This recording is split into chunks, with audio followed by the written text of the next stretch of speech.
जय जगन्नाथ दोस्तों, स्वागत है आप सभी का एक नए फ्रेश वीडियो के अंदर। तो गाइस, आज की इस वीडियो में हम लोग बात करेंगे डिमांडेड कैरियर के बारे में, जो कि है मशीन लर्निंग इंजीनियर। जी हाँ गाइस, आप लोग सही सुन रहे हैं। आज की इस वीडियो में हम लोग बात करेंगे कैसे आप लोग एक मशीन लर्निंग इंजीनियर बन सकते हो, पूरा डिटेल में बात करेंगे। और अगर आप लोग 2025 के अंदर एक future proof skill and future proof job लेना चाहते हो तो मशीन लर्निंग इंजीनियर एक बेहतरीन सा ऑप्शन हो जाता है। ठीक है, तो इसके लिए आज का ये वीडियो आप लोगों को देखने की बहुत ही ज़्यादा ज़रूरत है। चलिए पूरा बात करेंगे कैसे आप लोग एक मशीन लर्निंग इंजीनियर बन सकते हो। पूरा स्टेप बाय स्टेप बताएंगे और क्या क्या स्किल्स चाहिए होंगे, कितना टाइम लगेगा सीखने के लिए, और कौन से प्रोजेक्ट्स के ऊपर काम आप लोग कर सकते हो जो कि आपका रिज्यूमे के ऊपर स्टैंडर्डाइज बनाए। इस चीज़ों के ऊपर आज की इस वीडियो में हम लोग बात करेंगे। तो चलो guys, without lodging any more time, let's शुरू द वीडियो। तो सबसे पहले जो स्टेप 1 आ जाता है वो है अंडरस्टैंड व्हाट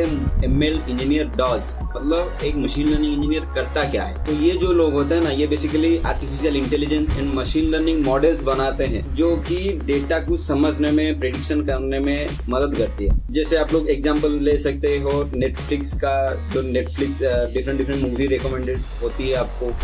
कोई भी अगर आप लोग चीज़ें देखते हो तो उसका रिगार्डिंग आपको और भी कुछ रिकमेंडेशन आती है, वो सब समझ सकते हो। या फिर जो यूट्यूब के वीडियो के बाद अब नेक्स्ट आता है, पता है आप लोगों को, एक वीडियो आप लोग प्ले किए, उसके बाद कुछ नीचे कुछ वीडियोज आप लोगों को दिखने की शुरुआत हो जाती है। ठीक है, इसको भी आप लोग एक मशीन लर्निंग इंजीनियर का काम ही समझ सकते हो। या फिर गूगल ट्रांसलेट की भी हम लोग बात कर सकते हैं, उसके अंदर भी मशीन लर्निंग इंजीनियर का बहुत ही बड़ा हाथ रहता है। जो ये मशीन लर्निंग इंजीनियर होते हैं, बेसिकली इनका काम ये रहता है कि ये मॉडल्स तैयार करते हैं। ठीक है, मॉडल्स बनाते हैं जिसको इस्तेमाल करके फ्यूचर में आगे समझा जा सकता है, डेटा को एनालाइज किया जा सकता है। तो इनका काम बेसिकली यही रहता है। नेक्स्ट हम बात करते हैं कैसे हम लोग सीख पाएंगे, कैसे हम लोग शुरुआत कैसे कर पाएंगे अगर हम लोग एक मशीन लर्निंग इंजीनियर बनना चाहे तो सबसे पहले तो आपको शुरुआत करना है पूरा बेसिक से, पूरा लो लेवल से स्टार्ट करना है। ठीक है, सबसे पहले आपको एक प्रोग्रामिंग लैंग्वेज सीखना है। अगर प्रोग्रामिंग लैंग्वेज की बात करूं तो मैं रिकमेंड करूंगा कि पाइथन, आप लोग पाइथन के साथ जा सकते हो, क्योंकि डेटा साइंस या फिर मशीन लर्निंग के बहुत सारे मॉडल्स जो कि तैयार होते हैं तो पाइथन की मदद से ही होते हैं। ठीक है, तो मैं बताऊंगा आप लोगों को कि आप लोग पाइथन के साथ ही जाओ। और मार्केट पे ही ऐसा मतलब यही कुछ चल रहा है। ठीक है, मार्केट में भी पाइथन ही चल रहा है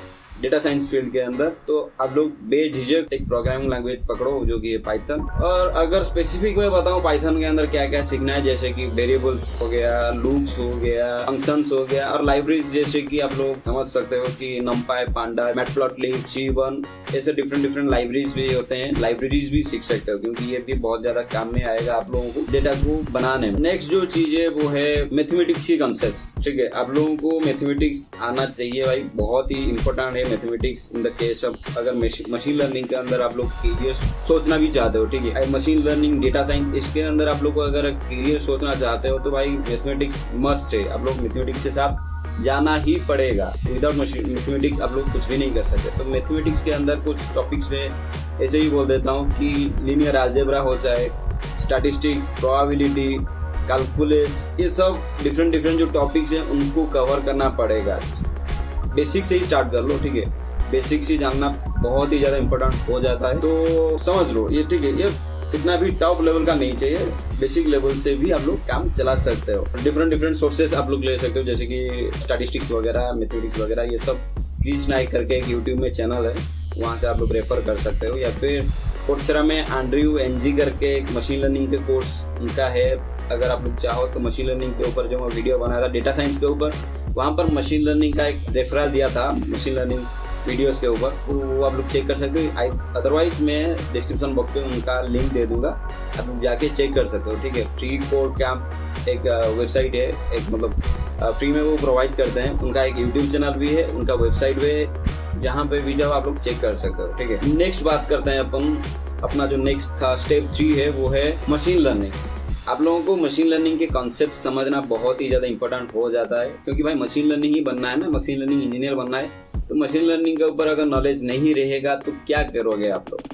ठीक है, तो मशीन लर्निंग के ऊपर आप लोगों को नॉलेज रहना बहुत ही ज़्यादा इंपॉर्टेंट हो जाता है। तो मैं यहाँ पर भी बता देता हूँ कि आप लोगों को बेसिक नॉलेज रखना चाहिए, जैसे कि types of ML, supervise model, unsupervise model, semi supervise model, reinforcement, ये सब डिफरेंट मशीन लर्निंग के मॉडल्स होते हैं, उनको नॉलेज रखना चाहिए।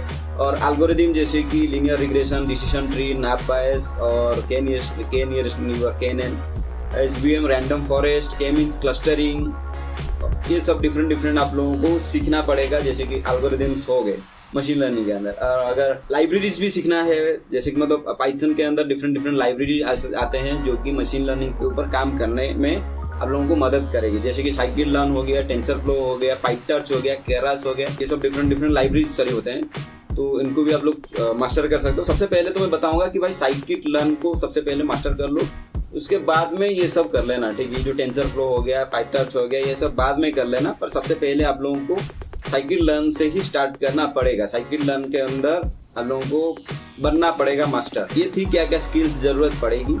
नेक्स्ट जो चीज है वो है प्रोजेक्ट्स। आप लोगों को काम करना पड़ेगा रियल वर्ल्ड प्रोजेक्ट्स के ऊपर। अगर आप लोग प्रोजेक्ट्स नहीं करोगे तो आप लोगों के पास एक्सपीरियंस कैसे आएगा कि हम लोग थ्योरी तो जान लिए भाई, ये सब है, ये सब पता चल गया, पर अगर आप लोग काम नहीं करोगे प्रोजेक्ट्स के ऊपर तो आप लोगों को उसका यूज केस क्या है वो समझ नहीं आएगा, ठीक है। तो इसीलिए आप लोगों को उसका यूज केस जानना बहुत ही ज़्यादा इंपॉर्टेंट हो जाता है। तो मैं रिकमेंड करूँगा कि प्रोजेक्ट्स के साथ ही काम करो, प्रोजेक्ट्स के साथ चलो काम करो, तो आपका बेहतर रहेगा, लर्निंग प्रोसेस भी बहुत ही अच्छा रहेगा और आप लोग अच्छे से सीख पाओगे। तो यहाँ पर मैं कुछ प्रोजेक्ट्स की आइडियाज भी दे देता हूँ, आप लोग वो नोट कर लेना, जैसे कि हाउस प्राइस प्रेडिक्शन हो गया, cat versus dog, image classifier, customer segmentation using K-means clustering, movie recommendation system, sentiment analysis on tweets, sales forecasting with time series, ये सब डिफरेंट जो प्रोजेक्ट्स में बताया आप लोगों को, ये सब ट्राई कर सकते हो। उसका डेटा सेट भी आप लोगों को Kaggle के ऊपर मिल जाएगा, ठीक है। वो आप लोग वहाँ पर जाके के ट्राई कर सकते हो। और अगर आप लोग मशीन लर्निंग के अंदर अपना करियर बिल्ड करना चाहते हो तो भाई Kaggle तो आप लोगों को मस्ट आना चाहिए, ठीक है। Kaggle तो आप लोग समझ गए होंगे, या फिर मैं आप लोगों को बता देता हूँ कि Kaggle एक मोस्ट यूजफुल वेबसाइट है जहाँ पर आप लोग वो हर डिटेल्स आप लोगों को मिल जाएगा in the field of machine learning, data science. इसके ऊपर बहुत सारे प्रोजेक्ट्स वगैरह आप लोगों को Kaggle के ऊपर मिल जाएगा। Kaggle के अंदर हर हफ्ते हर महीने वैसे कुछ आप लोगों को डिफरेंट प्रोजेक्ट्स के ऊपर ओपन सोर्स कंट्रीब्यूट करने के लिए बहुत सारा चीज़ें मिलता है, तो आप लोग वहाँ पर भी मतलब लुकआउट कर सकते हो। और ये जो प्रोजेक्ट्स आप लोग बनाए हो ना, उसको जा करके आप लोगों को गिटहब पे पुश करो। और गिटहब पे कैसे पुश करना है प्रोजेक्ट्स, उसके ऊपर मैं ऑलरेडी डिटेल्ड वीडियो बना चुका हूँ, आप लोग जा करके चेक कर सकते हो अपने जो वीडियोस हैं वहाँ पर कैसे पुश करते हैं, कैसे गिटहब को रिपोजिटरी को डिजाइन बनाते हैं, डिजाइन करते हैं। इन सब के ऊपर वीडियोस ऑलरेडी पब्लिश है अपने चैनल के ऊपर, जा करके वो सब चेक कर पाओगे। नेक्स्ट जो चीज़ है ये सब हो गया, आप लोग मशीन लर्निंग के ऊपर काम किए हो, मशीन लर्निंग के ऊपर प्रोजेक्ट्स बनाए, अब आपके पास मशीन लर्निंग के ऊपर थोड़ा बहुत नॉलेज आ गया है, ठीक है, कैसे काम होता है ये सब नॉलेज आ गया। नेक्स्ट जो चीज़ है वो बहुत बड़ा इंपॉर्टेंट होता है, वो है MLOps। तो मैं यहाँ पर आप लोगों को कुछ टूल्स भी सजेस्ट कर देता हूँ, जैसे कि जुपिटर नोटबुक हो गया या फिर VS कोड।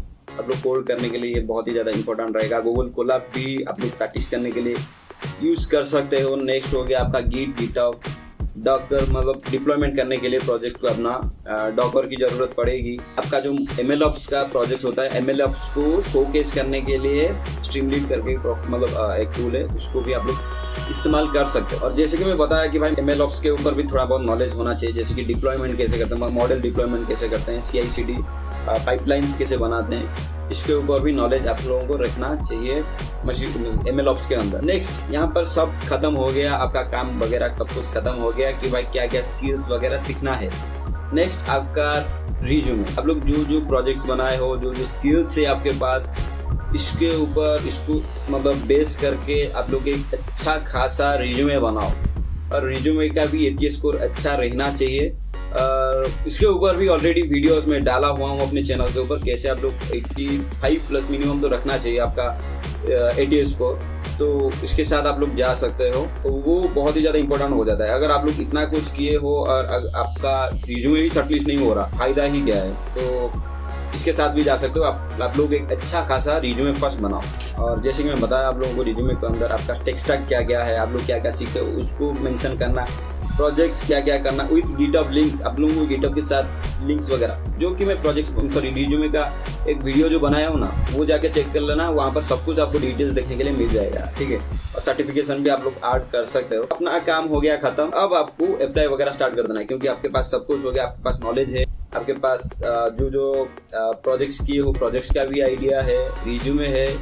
तो अब अपने को क्या करना है, जाकर के अप्लाई करना है। आप लोगों को डिफरेंट प्लेटफॉर्म्स पता होगा, जैसे कि नौकरी, लिंक्डइन और ग्लासडोर, बहुत सारे प्रोफाइल्स हैं, बहुत सारे जो वेबसाइट्स हैं अप्लाई करने के लिए जॉब की। और अगर आप लोग सोचो ऐसे ही वेल फाउंड करके एक वेबसाइट है, वहाँ पर डिफरेंट जो नए स्टार्टअप्स होते हैं ना, जिनको फंड्स मिलती है, उनका लिस्ट रहता है, ठीक है। वहाँ से सर्च करके आप लोग डिफरेंट कंपनी को भी रीच आउट कर सकते हो कि मेरे पास ये स्किल्स है, मैं आपको ये फ़ायदा दे सकता हूँ अपने कंपनी को।